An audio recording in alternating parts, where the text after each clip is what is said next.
Hello, brothers and sisters in Christ. Today we're going to talk about suicide. Well, that's a very delicate topic, actually. A few weeks ago, there was a mm, very serious event happened here in Tirana. A family, they took their own lives. They were followers of Jehovah's Witnesses, and medias and the public here, they began demanding if there were an association with what the Bible teaches. So, I'm going to clarify for you today. First of all, what God teaches is that one of the commandments that He gave to Moses in Mount Sinai, it was that I shall not commit murder. So He doesn't want anyone to commit murder. That's a sin, actually. Even when you commit a murder toward your own life, when you kill yourself, I think that's considered a murder, actually. So there's a high number of people taking their own lives. It's about 20 or 22 people a day in the whole world. They take their own lives. They decide to kill themselves. I think they see it as a solution to their own problems. Many times when they lose their jobs or when if they get a divorce, after they get a divorce, they get into a serious in depression, and that's the time when they get tempted to commit suicide. Actually, we have a couple of passages talking about people who committed suicide in the Bible. For example, we have Saul. Saul was a king. He started it good with God. He began obeying God, and but after that he had problems. He didn't follow his he didn't obey fully to God. But God is a perfect God. He wants us to obey fully. He doesn't want us to uh, to be um, half people. One time to obey and the other time I disobey. So I think it was because of his ambition. It was because of his ego. He was jealous because people loved David more, and he was not as much loved from people as David. So he wanted to kill David, actually. So he started not only disobeying God, but he was committing other sins as well, until the end, when Philistines attacked his his army. He was seriously wounded, and he took his own life because he didn't want to be killed by the Philistines. So another occasion, when is in Matthew chapter 27, I think, maybe verse 4 or 5, when Judas, after he betrayed Jesus, uh, he brought back the 30 pieces of silver to the priests, and after that immediately he went to hang himself on a tree. And I think that was another sin, and uh, that usually the sin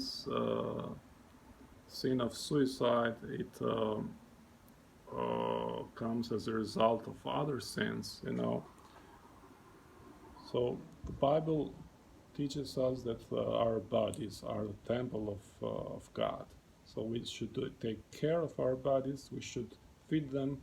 We should treat them with respect, so that we don't desecrate God's temple.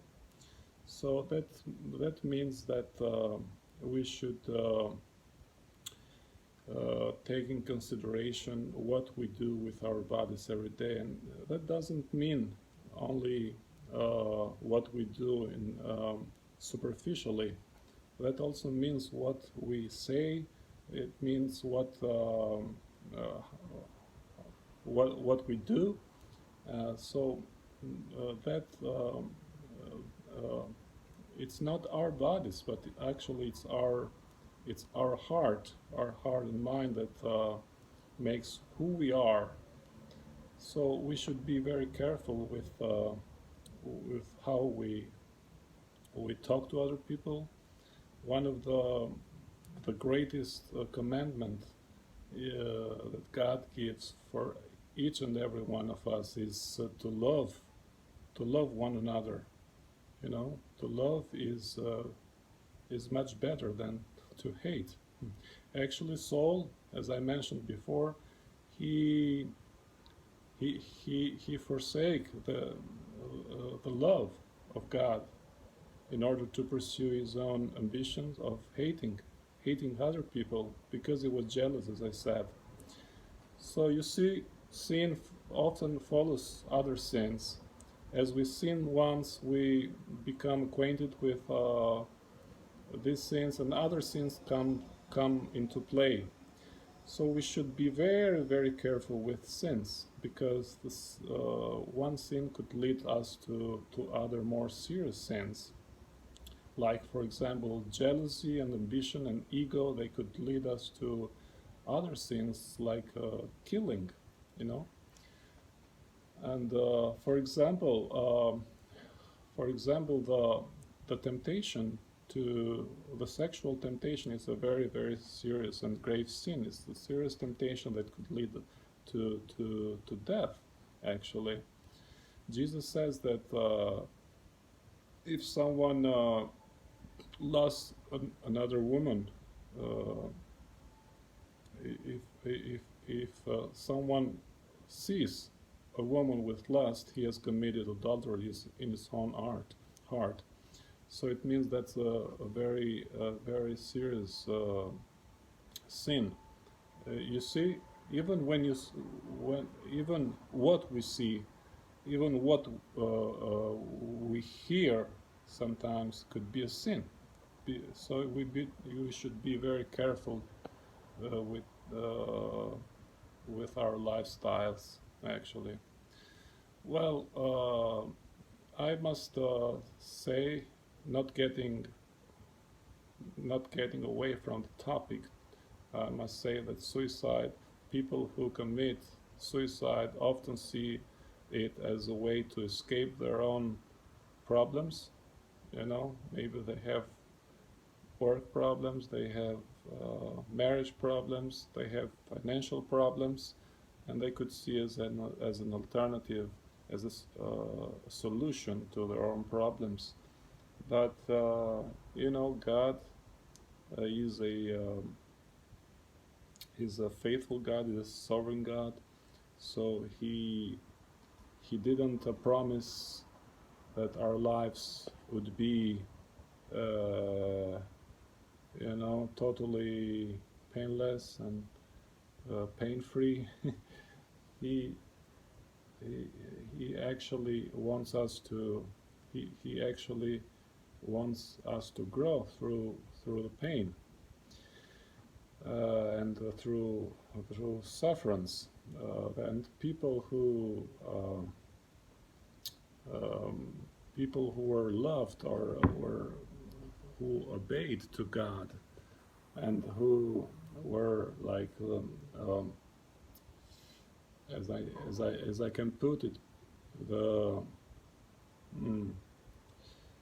Bible heroes like David and Joseph and Moses and Paul. All of them they suffered for the faith. So that was it for this episode. Until the next episode, I wish you the richest blessings. God bless you. Bye.